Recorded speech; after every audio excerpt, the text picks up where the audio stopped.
Hasil hitung cepat ini kemudian memicu banyak respon pastinya, tapi tidak hanya Mas Duri dari peneliti Poltreking, sudah ada juga Prof. Hamdi Muluk. Saya pengen menyebut sebagai peneliti LSI, tapi juga kita sering bicara banyak hal mengenai dua-duanya begitu ya, sebagai pakar psikologi politik. Saya ingin bertanya sebagai keduanya nih, atribusinya Prof.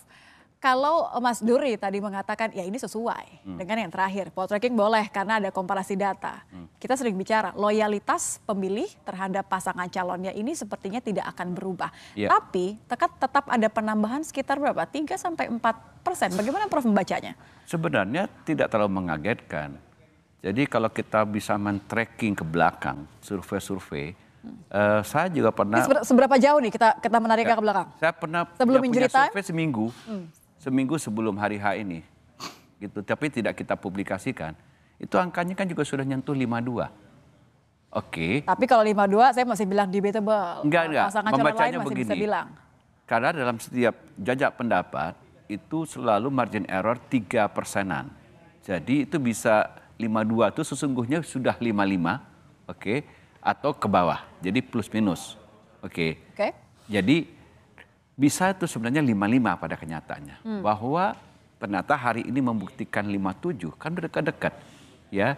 Nah mungkin 2% itu disumbang oleh undecided voter yang tidak terekam seminggu sebelum yang memang berkontemplasi selama minggu masa tenang, kemudian mereka akhirnya menentukan pilihan. Mungkin undecided voter dari sekitar 3-4% mungkin terbagi rata ke satu atau tidak, atau kalau bacaannya begini tidak terbagi rata.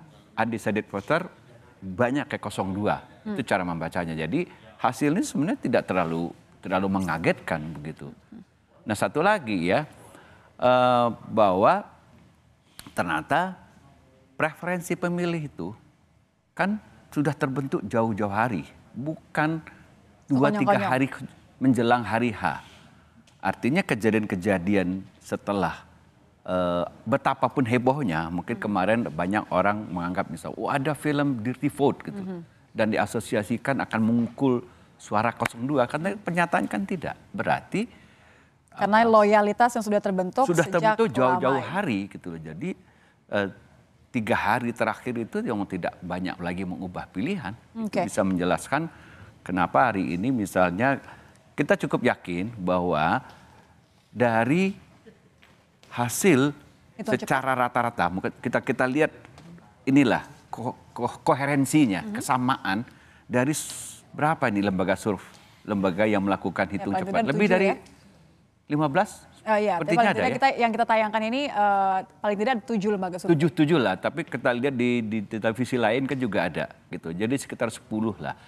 Jadi saya ingin mengatakan begini saja, quick count itu sudah katakanlah itu sudah bisa memberikan gambaran dipercaya secara saintifik, karena metode ini basisnya adalah teori probability matematik statistik yang dulu dibikin oleh Pascal sama ini saya suka ketika Prof mengatakan ini adalah scientific data. Artinya data ini karena tidak terelakkan ketika kontestasi seperti ini fakta. Ada yang kemudian biasanya mempertanyakan, paling tidak begitu kan, mempertanyakan ini datanya tadi dari mana, kemudian kenapa bergeraknya ke arah-arah yang berbeda. Tentu kan setiap pasangan calon punya harapan masing-masing. Ini boleh dong kita katakan seperti itu. Iya. Tapi saya kembalikan lagi ke Mas Duri. Mas Duri, kalau misalnya Poltreking memiliki konsistensi data, gitu ya, tidak terlalu jauh, tidak terlalu berbeda. Kalau pertanyaannya kita bedah tadi dari di Pulau Jawa saja, Jawa Tengah, Jawa Timur, kemudian Jawa Barat, masih sesuai dengan prediksi atau dengan hasil survei terakhir dari Poltreking juga.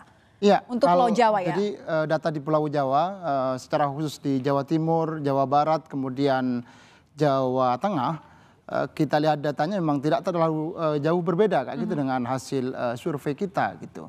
Dan ini mempertegas bahwa ya Pulau Jawa ini punya kontribusi yang sangat besar terhadap kemenangan pasangan Prabowo Gibran.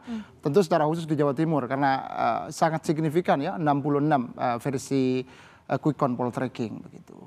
Dan data ini menjadi penanda bahwa jadi Jawa dia tidak hanya secara populasi memang dominan ya, tetapi dari sisi suara yang diperoleh oleh pasangan Prabowo Gibran juga sangat signifikan gitu, sehingga kemudian ya konsekuensi elektoralnya secara nasional sumbangannya sangat besar gitu terhadap posisi di mana sekarang misalnya versi quick count poltreking ada 59% ya karena data sedang proses menuju 100%. Anda sepakat juga dengan kata-kata Prof. Hamdi tadi bahwa ini tidak terlalu mengejutkan sebenarnya bagi orang-orang yang memang terbiasa untuk mengolah data. Ya. Ini kita bicara ada verifikasi di situ, tidak main-main di sini, begitu ya? Apalagi melihat tren misalnya, kalau kita lihat tren dari Prabowo Gibran misalnya belakangan terutama menjelang mendekati ya hari tenang misalnya di pergerakan data, karena kita juga ada survei telepon ya,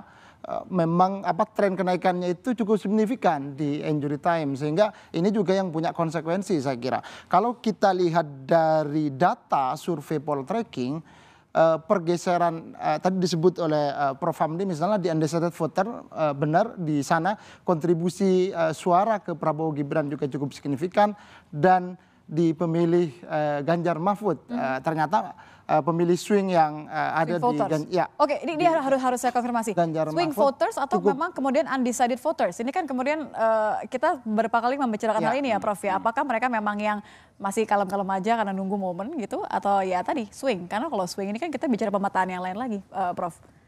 Iya, mungkin ya swing itu kan juga bisa dinamik ya. Maksud saya dari survei pertama dia menetapkan 01 misalnya. Dia ragu, dia pindah lagi ke 03. 3 dia pindah lagi ke 02 gitu ya. Itu kita sebut swing voter, dia bisa berayun-ayun saja. Nah, atau memang kalau undecided kan dia bilang saya belum menentukan, begini, mana yang terjadi? Yang terjadi untuk kasus ini? Untuk kali ini mana menurut Anda yang terjadi? Apakah swing voters ataukah memang yang undecided voters tadi? Nah, kalau kita lihat dari perolehan suara 03, trennya itu memang mendekati hari ke sini itu kan turun-turun terus. Turun-turun terus. Nah, itu seiring dengan mungkin sewaktu kita lihat debat-debat terakhir, 03 itu kan paling getol lagi menyerang. Dulu yang debat-debat pertama belum loh. Jadi trennya semakin dia serang, suaranya pindah ke 02. Itu artinya apa? Mungkin tadi di 03 itu masih ada penggemar-penggemar Jokowi yang mungkin belum terlalu srek dengan Prabowo misalnya. Gitu ya.